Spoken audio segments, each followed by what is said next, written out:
weather has stopped, and now it's raining, and everyone has relief. Now new grass will grow, frogs begin to croak, and so forth.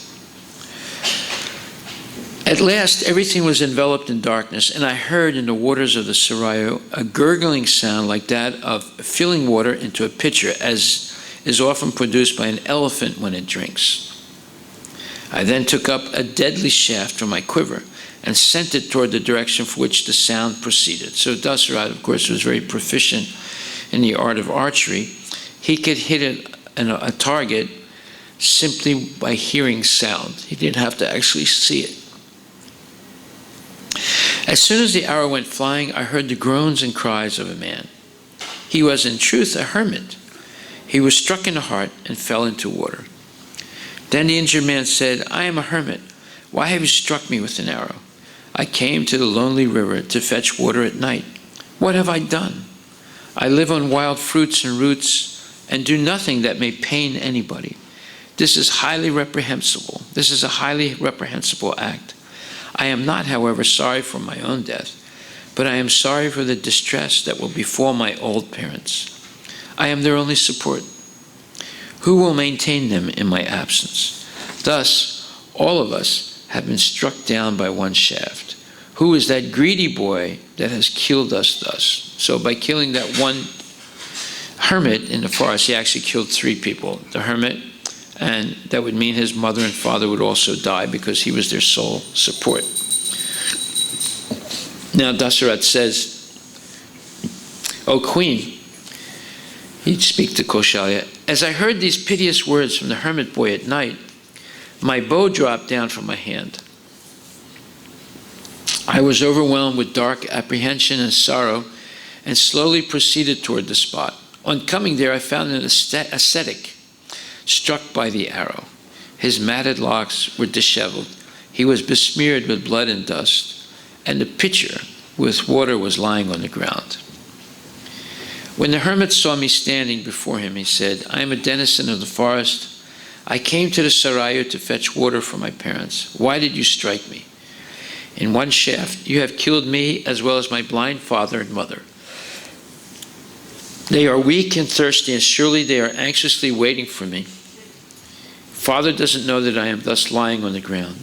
Even if he comes to know of it, what will he do? He is blind and cannot walk. So you yourself go to my father and give him the information, but take care that he may not destroy you. Try to appease him so that he may not curse you in anger. Your arrow has struck my heart as the river strikes against the sandy coast, and it is giving me great pain. Just extract it from there. When the hermit boy asked me to extract the arrow, I was in a dilemma. If the arrow remained there, it would give him more pain, but if I drew it out, he would die immediately. At last, the hermit boy began to sink, his eyes were turned up, and his limbs became listless. Seeing me thus overwhelmed with grief, the ascetic with great difficulty said, O king, remove from your mind the idea that you have killed a Brahmana, for I am not so. I am born of a Vaishya father and a Sudra mother. So I then extracted the arrow from his heart, and he began to roll in agony, and he gave up his life by fixing his sacred look on me. I was overwhelmed with great sorrow. I was struck with deep remorse and greatly repented for my act, and long thought what was the best thing to do. At last I took up the pitcher filled with water and went to the hermitage. There I found a blind, infirm hermit couple, like helpless birds with their wings clipped. There was nobody else who could move them from one place to another. At that time, they were talking about their son. Though I had destroyed all their hopes, still they were waiting for their son's return with water. I was already extremely distressed with sorrow and remorse, but on entering the hermitage, I felt myself more wretched. The old hermit, hearing the sound of my footsteps, mistook me for his son and said, Why are you so late, my boy? Bring the water soon. Your mother was greatly anxious for your delay in the river. You are our only support and the eyes of the blind. Our lives depend upon you. But why are you silent? Why don't you reply to my words? I was greatly alarmed at this, and concealing my real feeling, I said with difficulty, O sage, I am Dasarata of Kshatriya race. I am not your son. I have committed a very hateful act, and I am extremely sorry and repentant for it. Sir, I was waiting at the banks of the Sarayu for killing elephants and other animals that might come for drink at night. Then I heard the gurgling noise. I thought that an elephant was drinking water, and hit an arrow aiming at the sound. But coming onto the edge of the river, I found a hermit boy lying on the ground. At his words, I took out the arrow from his heart, and he died lamenting for his old parents. As soon as the arrow was driven out, O sage, I have killed your son without my knowledge. What has been done cannot be undone. Now command me what I am to do. The sage could have reduced me to ashes then and there, but he forbore and said, O king, if you did not come to inform me, your head would have crumbled down from your shoulders. Not to speak of a Kshatriya, such an impious act committed with knowledge could have dragged down Indra from his throne. You are still alive because you have committed the act through inadvertence, or you would have been destroyed with your family. However, take us to the place where my son is lying prostrate. Then I took them to the bank of the Sarayu and made them touch the body of their son, whereupon they fell upon the dead body of their son and began to cry bitterly. The hermit said, Why don't you greet us today? Why are you lying on the ground? Are you angry with us? Cast your eyes on your mother. Why don't you embrace her and talk to her? Henceforth, whose sweet chanting of the Shastras shall I listen to? Who will offer oblations into the fire in the evening and bathe us? I am old, infirm, and absolutely helpless. Who will now procure me fruits and roots? How shall I maintain your mother? I ask you not to go alone to the abode of death. Tomorrow we all three shall go there. We shall soon die in your absence. I shall go to the region of death and speak to death himself and ask him to excuse me. Alas, you are innocent and sinless, but this sinful Kshatriya has killed you. But through my force of truth, you will attain the happy region attained by the heroes after death. Dost thou attain the same state as has been attained by the emperors Sagara, Shaiva, Dilipa, Janmenjaya, Nahusa, and Dundumar. Yours will be the blissful state that is obtained after death by the study of the Vedas, penance, devotion to a single wife, gift of lands and thousands of kin, serving the Guru, or by the observance of religious rites and fasting. But he who has killed you will attain evil state after death. Thus saying, the ascetic with his wife performed the watery rites for their son. After this, the pious son of the hermit, assuming a celestial form, ascended to heaven with Indra and consoled his old parents, saying that he had attained the highest heaven by serving them, and asked them to come to him without delay. Thereafter the hermit and his wife, performing the watery rites of their son, said, O king, kill me now. You have killed my only son, so I won't feel any pain of death. But hear my curse. As I lie from the grief for the death of my son, so you will die from the grief of your son. The hermit, after cursing me, got into the funeral pyre with his wife and ascended heaven thereby. So this is why Dasarath had to suffer the loss of Ram, and it killed him. Very soon after Ram went into exile, he died in great despair. So we see, even though he killed the hermit boy inadvertently, he received a curse that would herald the future of Ram being exiled and then Dasarath dying. And he says, O Kaushalya, the sin I have committed through ignorance in my childhood has now revived in my memory. As an unhealthy food produces disease, so this evil act will produce its due consequence. Dasarath paused and again burst forth in tears. O Kaushalya, surely I shall die of this intense grief for my son. I can no more see anything. Please touch my body. It is not possible to meet anyone after death. I could survive if Rama touched me now. I have behaved improperly towards Rama, and I justly suffer for it. O Queen, I cannot see you anymore. My memory is failing, and I am finding the angels of death hovering about me and urging me toward the dreadful abode of death. Alas, I shall no more see Rama. As the sun dries up drops of water, so absence of Rama is scorching my soul. I consider them to be as lucky as gods who will witness Rama's face after 14 years of exile, with eyes expanded as a lotus petal, well-drawn brows, beautiful teeth and a graceful nose, and countenance as beautiful as an autumnal moon. I feel I am rapidly sinking, and my senses can no more feel sound, taste, or touch. For want of consciousness, my senses are becoming benumbed. As the light of the lamp grows dim for want of oil, as the impetuous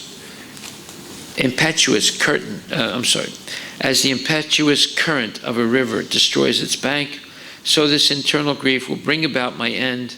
O Rama, my darling, where are you now? O Kaushalya, I do not see you anymore. Ah, Sumitra, O cruel Kaikeyi. Thus lamenting, the king breathed his last at midnight in the presence of Kaushalya and Sumitra. So, King Dasarath dies of grief. And he says something that's very interesting.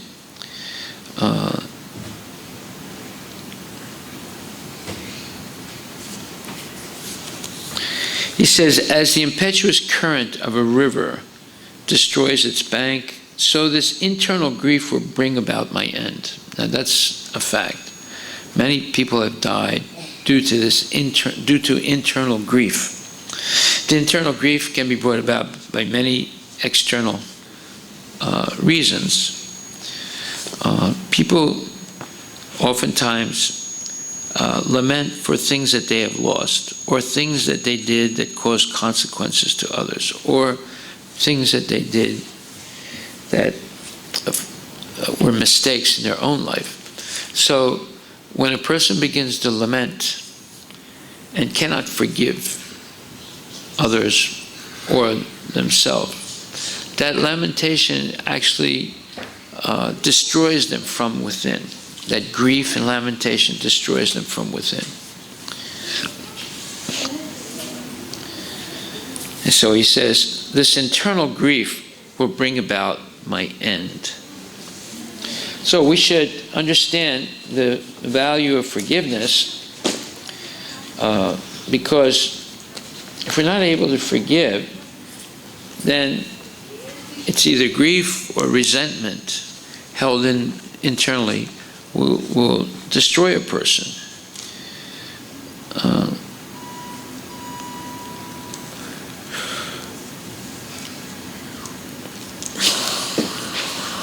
Okay, so when Dasarath dies, Kaushalya, of course, breaks down in tremendous grief. They put his body in a vat of oil to preserve it. And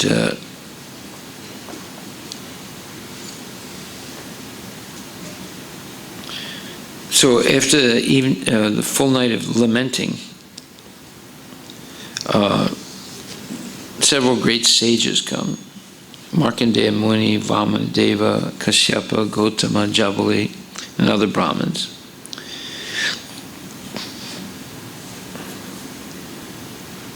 And then, of course, the chief of all the Brahminical advisors, Vasistha Muni. So, Dasarath is dead. Rama has gone into exile for 14 years with Lakshman and Sita. Bharat and Satrughna are at their maternal uncle's house. That's farther away. So somebody has to be installed. Who's in the lineage, or the kingdom will disintegrate due to absence of a king. And Vasistha Muni says, where there's no king, the clouds do not rain there. Seeds are not sown. The son does not obey the father, nor the wife the husband, and it is always difficult to protect their wealth and women. Great mischiefs ensue to the people. In a kingless country, nobody feels inclined to build a house or to construct a garden or to gather in assemblies. In a kingless realm, Brahmins cease to perform the sacrifices, and all festivities end there. Actors, dancers desist from showing their skill, and social progress ceases there. In a kingless country, businessmen are disappointed in their expectation of wealth, and persons versed in ancient lore give up reciting those things for want of an audience. In a kingless city, young maidens decked in gold do not go to the garden in the evening for their sport. In a kingless country, cowherds and cultivators do not sleep at night by keeping their doors open, nor pleasure-seeking people go out in their swift cars in the company of bright women. In a kingless country, merchants are afraid to move with their merchandise to distant places, and no one can hear the clappings of persons engaged in archery.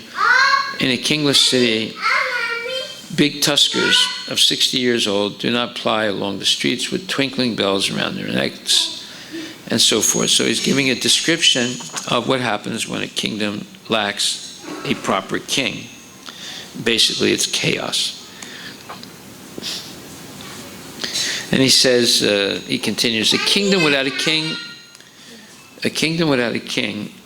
is in fact a river without water, a forest without grass, a cow without a cowherd.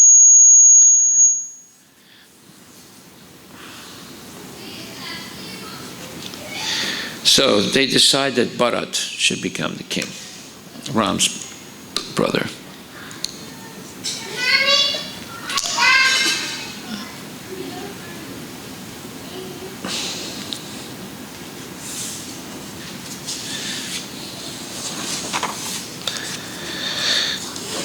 So when Bharat was at a distant place, he comes back, and when he finds out that his father, Dasarath, has died, he's completely broken up. And then later on he finds out that Ram has been banished. That makes him even more forlorn.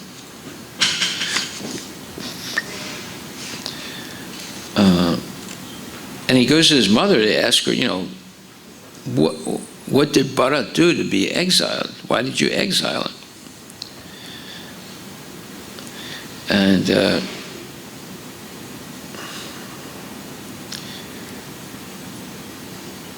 the mother says, in a very proud way and cheerfully, said, Ram has neither robbed a Brahmana, nor he has injured any innocent person. He has not even eyed anybody's wife. But my boy, hearing of his installation, I prayed to the king for Rama's exile and your installation on the throne. The king had promised me 2 boons previously, so for the observance of truth, he has conferred the kingdom on you. Ram is now in exile with Sumitra's son and Sita. The king died being separated from his son. You now ascend the throne. I have done all these things for you. This city and the kingdom now belong to you. Shake off your sorrows. Perform the funeral rites with the help of brahmanas, versed in rituals, and then ascend the throne. So the mother is very upbeat. Kaikeyi is very upbeat. But Bharat is shocked and full of remorse. And he says, at one time I lose my father and my father-like brother, Ram. What need do I have for a kingdom? You banished my brother and killed my father, and this has caused immeasurable grief and adding insult to injury. You've destroyed our clan or our dynasty. You've thrown thorns on the path of happiness of our family. He says, Ram loved you like his own mother and respected you. And Kaushalya looked upon you as her sister, and you sent her son into exile? What have you gained by this? You're actually greedy. And you know how much I love Lord Ram. How can I protect the kingdom without Ram and Lakshman? He said, if Ram didn't consider you like his mother, I would have abandoned you also. But he considered you like his own mother. How could you have done such a wicked thing? And it doesn't correspond to our family traditions. In any case, the elder son should ascend the throne, and the other brothers remain under him. So you're going against the laws of sovereignty. So he began to get angrier and angrier, and it looked like he was about to strike her. And he holds himself back and he tells his mother, you should leave this kingdom. You're the one that should leave it. You're sinful and you have no right to weep for your husband. What sin did Ram perform? What offense did he do? And what did Dasarath do? That you would send Ram into exile and open the door to death to your own husband. So Bharat is really upset.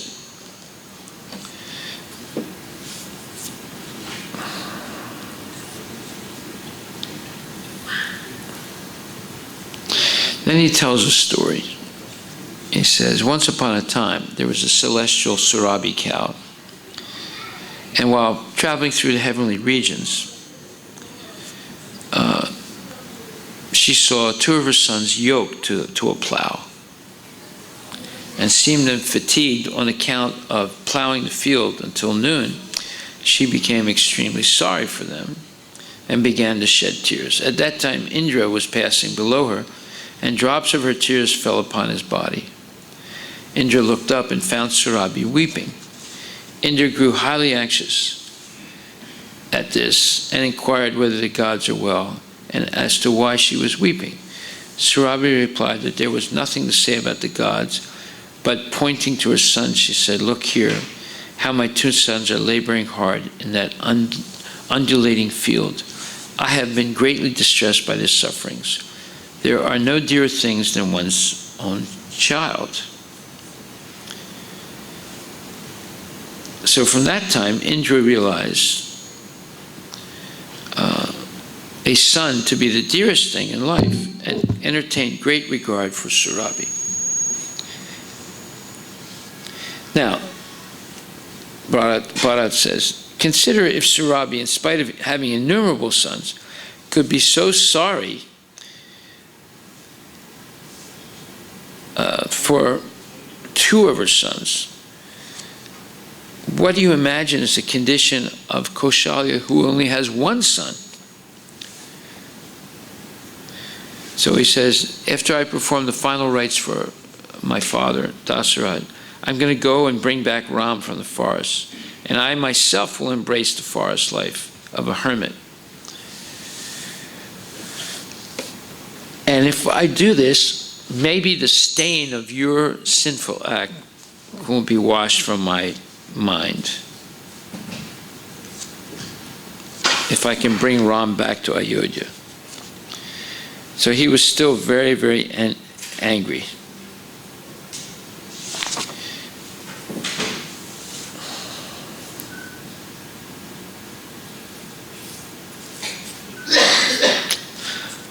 Okay, so they proceed to cremate Dasarath, perform the final rites. After 10 days, Bharat performs the Shraddha ceremony for the king, and on the 20th day, for the welfare of the king in the next world, Bharat performs what's called Sapinda Karan ceremony of the second month. And for the spiritual welfare of his father, conferred on the Brahmins, he gives out tremendous wealth to the Brahmins in the form of food, goats, cows, servants, horses, cars. But the Brahmins did not keep that wealth. They would redistribute it to the people in need. Brahmins usually have a vow of poverty. And on the 13th day, Bharat disseminates the ashes of his father into the Sarayu River. But he's so overwhelmed with grief that he begins to cry.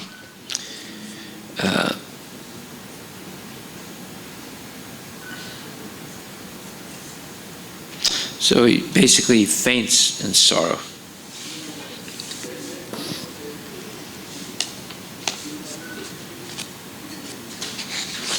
Okay, so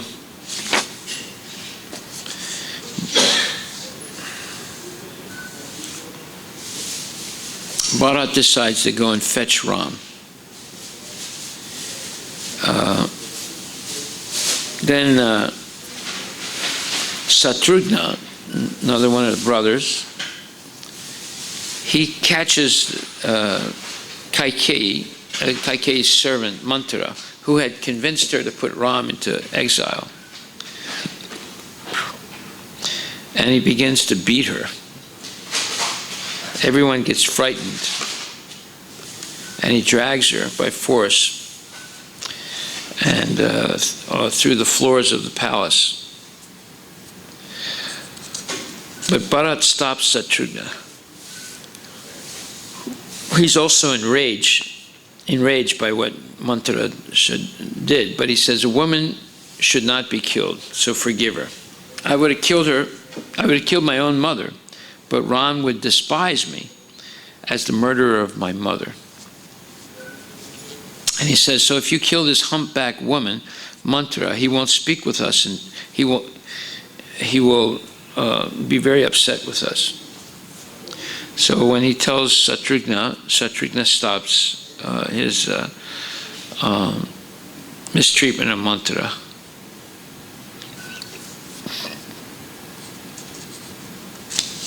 Okay, so, and Bharat begins to, Ram is going to the forest. So for Bharat to be able to go and fetch Ram, he has to fix roads through the forest, because if he leads Ayodhya, most of the people of Ayodhya, and there are thousands and thousands of people, they will follow, because they also love Ram. And Mother Kaushalya will go, so she'll have to be driven in a chariot. And if Mother Kaushalya goes, then Mother Kaikeyi will come, and so forth. So there'll be a big royal procession right through the jungle. So in order to be able to do that, they need to make a road. So he has his engineers and different people in his employment in Ayodhya begin to clear the forest so that a large number of people can walk through it.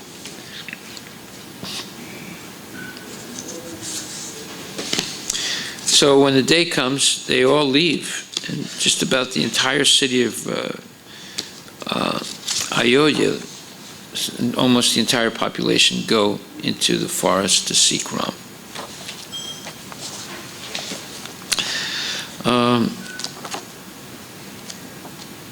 I'm not going to go chronologically through the book. I'm going to just tell certain stories that are very interesting.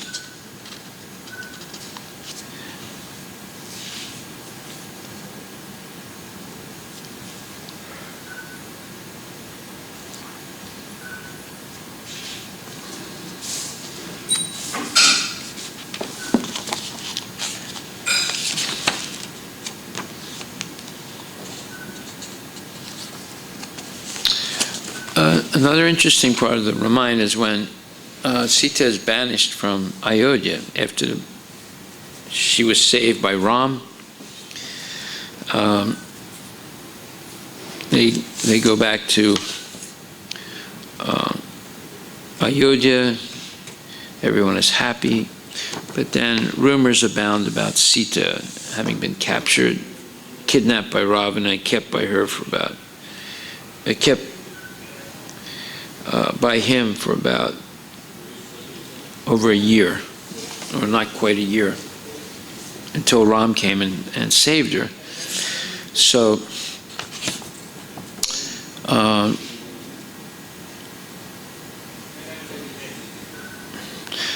Ram tells Lakshman that he's going to banish Sita. And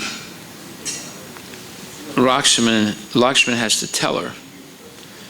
So when he goes to see her, Sita says the following. She says, "My boy, I see various evil portents on all sides. My right eye is throbbing, and my limbs are trembling all over. My mind seems to be uneasy. I feel great anxiety for Ram. The whole world appears almost vapid to me, or empty. Is not your brother Rama well? Are not my mothers-in-law well? Has any evil fallen on the people?" Well, no. The evil is that Sita will be banished the next day, never to see Ram again, or seemingly never to see Ram again. So when she says, "My right eye is throbbing," this is very interesting. When people are in anxiety about something, sometimes these things happen. You know, the hand is shaking, or the right eye is throbbing. The limbs tremble. Mind is uneasy, feeling great anxiety.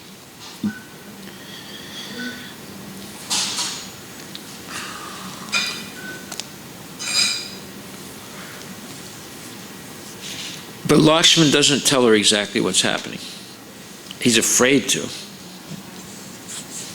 He just says that he would like to go with her the next day to the banks of the Ganges, and he tries to hide the purpose. So the next day, Sita goes with Lakshman in his chariot, driven by Dasharatha's servant Sumantra.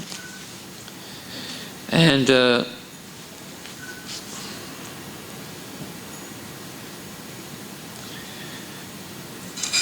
he has to tell Janaki or Sita what's going to happen. So he begins to cry. He keeps his head down. And he says, "O worshipful lady, the king, having heard the great scandal that has spread about you, both in the city and the country, has reported only to me. What he has kept secret in his heart, I cannot possibly disclose to you. You were proved to be absolutely pure, even in my presence. Still the king has abandoned you in fear of scandal. Do not think that he suspects you in any way. This is the royal command, and it was your desire too. For these two things I shall leave you in the hermitage." This is the sacred hermitage of Valmiki on the river of the Ganges. Famous Valmiki was a close friend of my father, King Dasharatha. Live here under his shelter. Pass your days in devotion and chastity, thinking of Ram. Good will happen to you at the end. So Sita is like shocked. She can't believe what she's hearing. And she faints. After some time, she regains her consciousness, and she's crying profusely. And he says, "Lakshman, God has created me for suffering. I have been suffering and meeting with sorrows ever since the beginning of my life. I don't know what great sin I committed in my prior birth, or to whom I caused pangs of separation, that my Lord has abandoned me. Though I am a chaste and devoted wife to him. Formerly I could bear all the hardships of a forest life, because Rama was by my side. But how shall I live alone in this asylum? To whom shall I speak my sorrows? What shall I say to the hermits when they all question me? What ignoble act did you commit for which noble Ram has deserted you? O Lakshman, certainly I would have drowned myself in the Ganges if Rama's child was not within my womb." Yes, so on top of all this, she's also pregnant.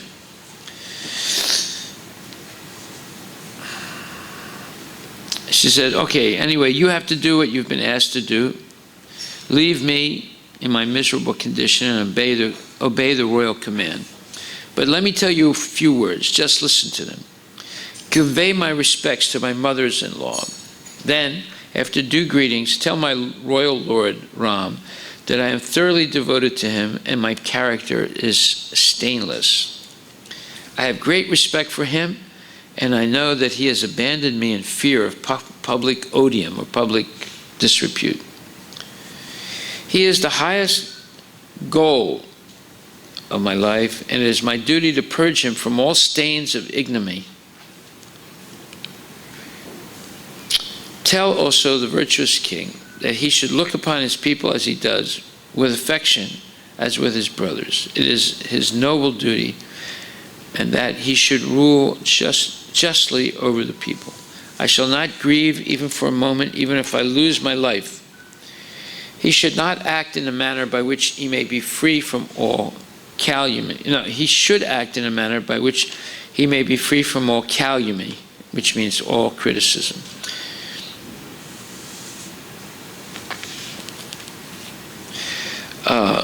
A woman's husband is her highest lord, friend, and preceptor. A woman should even sacrifice her insignificant life for the good of her husband. Lakshman, this is all I have to say. Tell all these to the royal master. Just mark the symptoms that I am carrying at this moment. So, this is a very important passage of the Ramayana, because in modern times now in India, often people criticize this part of the Ramayana. They say, we don't understand why Ram separated himself from Sita when it was proven that she didn't commit any infidelity. So it's very hard for modern women to understand this episode. Have you ever heard anything like that? You have? Have you ever heard anything like that? Yes.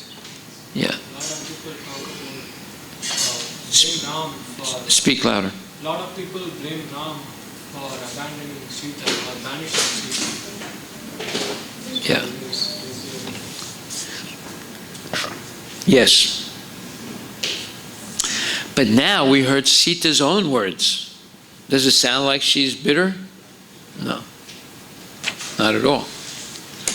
So that means that nobody reads the Ramayana. Or if they read the Ramayana, it's some phony Ramayana, not the real thing. Sita's not upset. I mean, she's upset to a certain way, but she respects what her husband is doing, because he's trying to establish Ram Raja, an example of a saintly king, and the benefit of having a saintly king to manage a kingdom. But to be a saintly king, he must be above all criticism. So Sita was being criticized because of Sita. So he was willing to pay the ultimate price of abandoning his own family happiness in order to be able to perform his duty as a pious king and give an example for future generations. So usually you can't do anything good without a long period of sacrifice. But in Krishna, if you're in Krishna consciousness, you can tolerate most situations because of attachment to Krishna.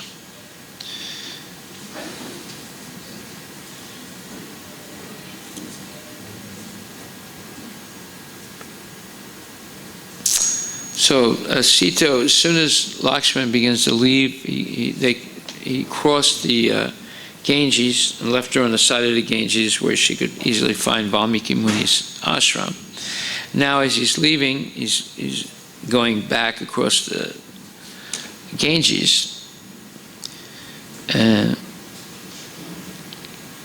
he sees Sita rolling in grief in the dust on the bank of the Ganges.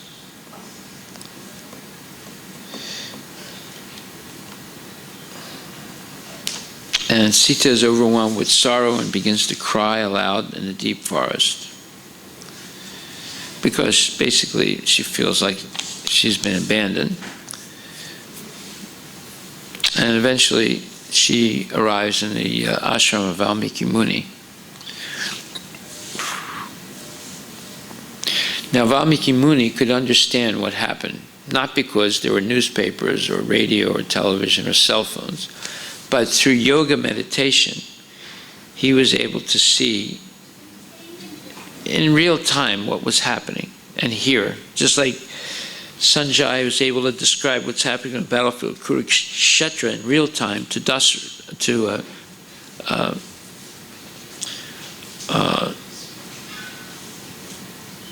Dhritarashtra. However, he and Dhritarashtra are in Hastinapur, or modern Delhi, and the Battle of Kurukshetra is taking place 150 miles away, Kurukshetra.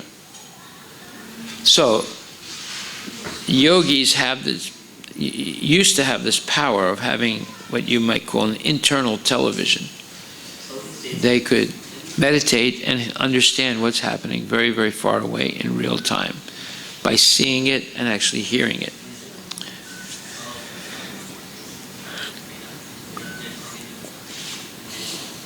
Okay.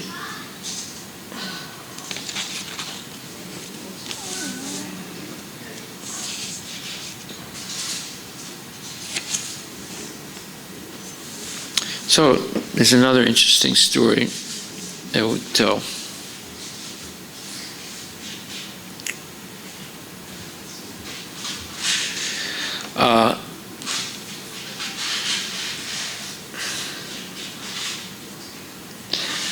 There's this Durvasa Muni, who's a great sage. He's the one that attacked Maharaj Ambarish. But he's in an assembly of other, Maharaj Dasarat, this is before Maharaj Dasarat died. He comes to see Durvasa and other great sages who are assembled during the Chaturmasya period. And they begin to have pleasant discussions. And King Dasarat asked Durvasa about his own longevity. And Durvasa tells him that long ago, there was a war between the Suras and the Asuras. Shishira Adha Nilamadava Kijay. Haribol.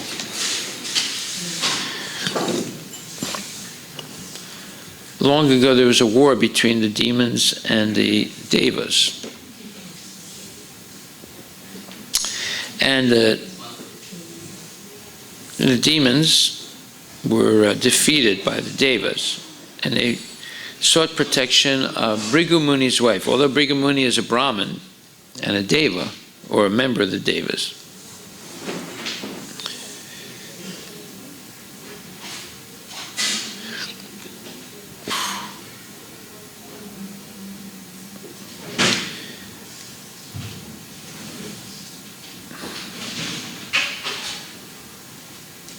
So Bhrigu Muni's wife, she's the wife of a Brahmin, she promises to protect him.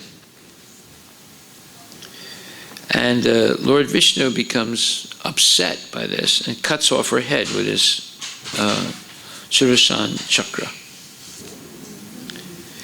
Then Bhrigu Muni, who's a Brahmin, and a very big Brahmin, and naturally is devotee, servant of Lord Vishnu, he becomes enraged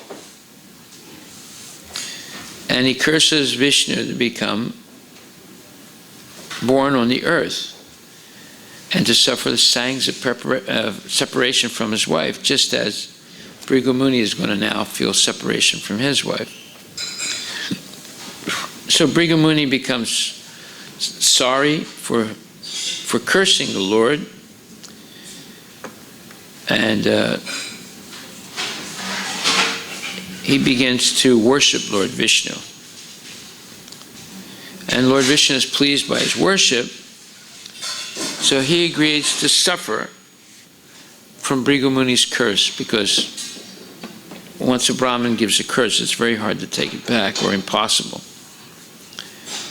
So because of that, Lord Vishnu takes birth as the son of Dasarath.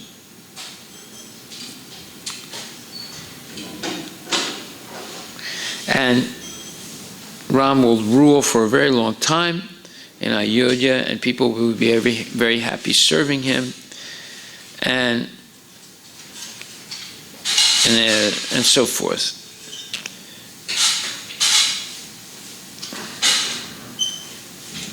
So all this is foretold by sage Durvasa to King Dasarath in this conversation about Ram.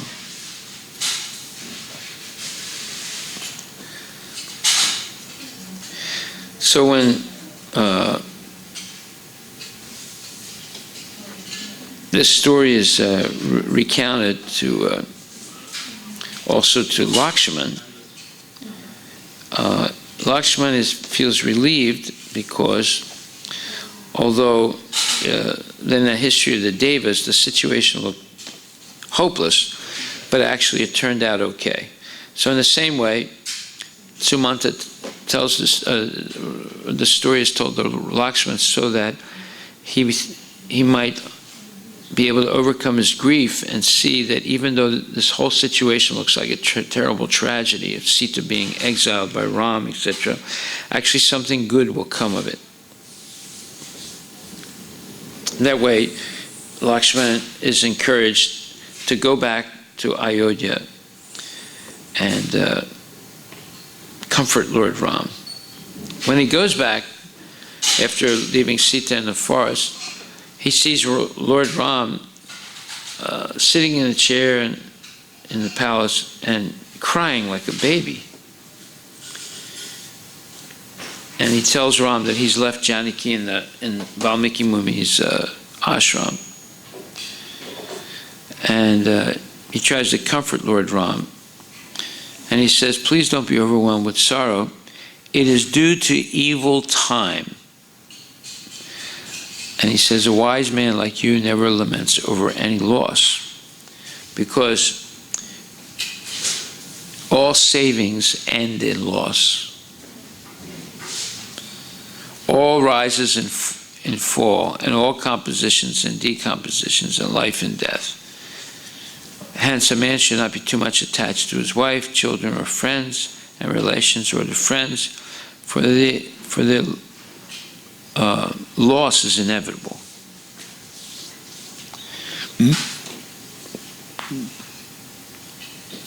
He says, if you lament for these things, for the loss of your wife, then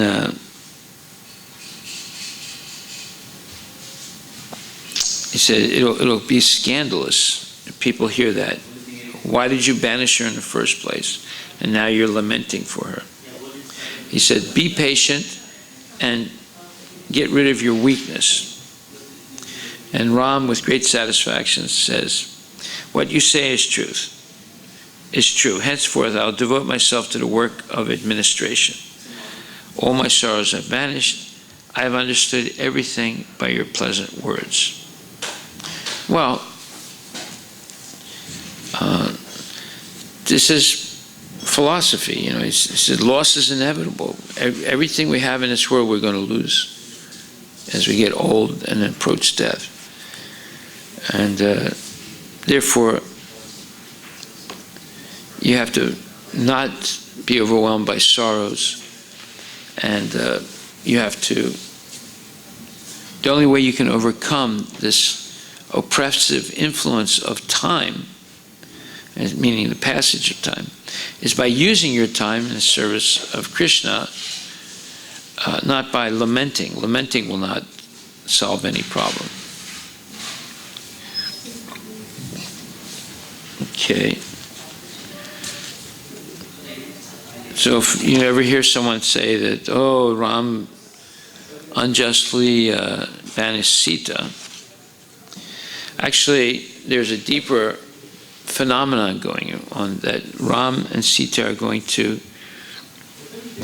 relish this love and separation. Now, how do we know it's actual love and separation? Because Sita never turned Ram's two sons that she was carrying in her womb at the time of the exile, she never turned their minds against Ram. She never spoke about who their father was. Therefore, they didn't know, and she never spoke badly about him. Didn't try and destroy their faith in their father.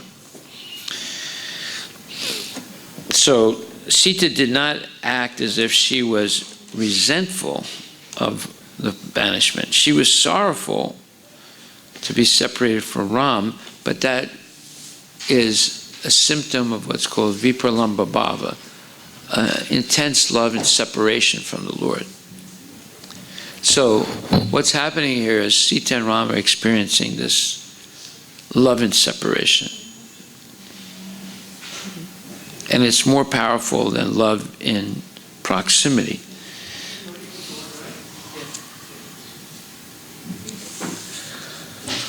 Okay, so we'll just have one more thing and then we'll stop for today.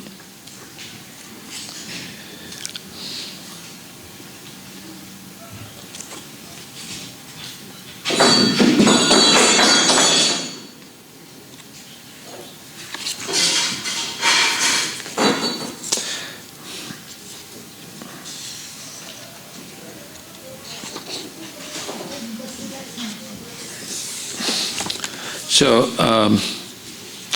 there's another very interesting episode in the forest when Bharata tries to convince Ram to come back to Ayodhya.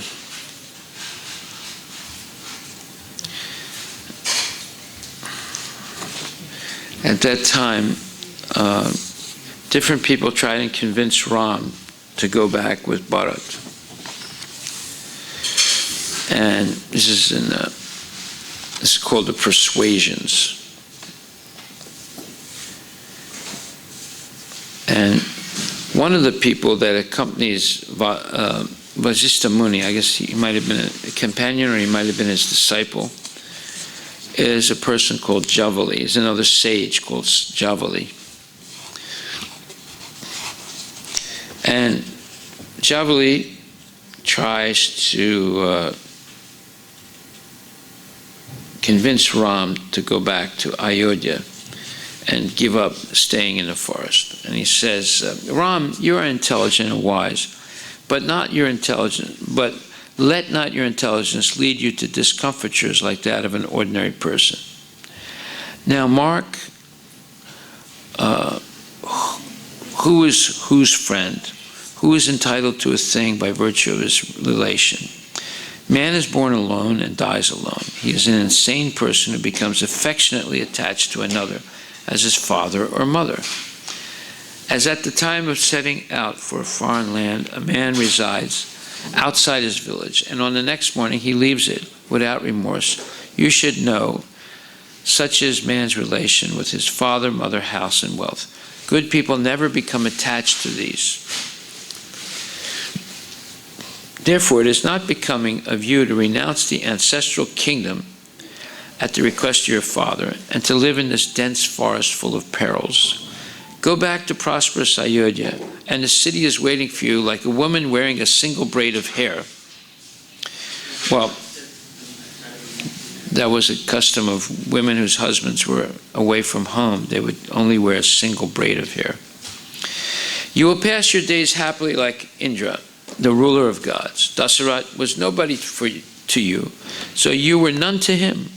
He was other than your father. You are also other than his son. So act as I tell you to do. Father is regarded as a mere instrumental cause of birth. In fact, the germinal seed which mother holds in her womb during her course is the true cause of generation. Now King Dasarat has gone to a place where every man is bound to go at last. It is his nature. But you are spoiling everything by your foolishness, your perverse intellect. I am really anxious for those who, disregarding all tangible duties and works that lie within the province of perception, busy themselves with unsubstantial virtue alone. They, after suffering various miseries here on earth, are at last annihilated by death. You find people to perform Astaka Shrad, in honor of their dead ancestors. But this means only sheer waste of rice. For who has ever heard that a dead man can eat? If food taken by one could nourish another's body, then feed one on behalf of a person living in a distant country. But does this serve the man living in a distant land as his food? Does he feel gratified by it? Certainly not. The injunctions about worship of God, sacrifice, gifts, and penance have been laid down in the Shastras by clever people, just to rule over people and to make them submissive and disposed to charity. Therefore, O Ram, content yourself with this idea that there is no afterworld, nor any religious practice for attaining that. Follow what is within your experience, and do not trouble yourself with what lies beyond the province of human experience. Bharata is entreating you, take common sense view of the thing approved by all, and accept the monarchy. So this is a perfect example of atheistic philosophy. So what does Ram do? I mean, obviously, it's on the plea of having Ram do the right thing. Go back to the kingdom. Ignore what your father requested of you, to stay in exile for 14 years. So, this Javali, who's a Brahmin, so all Brahmins, doesn't mean that they're pure devotees. Javali actually is speaking atheistic philosophy, the philosophy of demons. So Ram is not at all influenced by, Ram's mind is not influenced at all by Javali. But he still remains calm and respectful.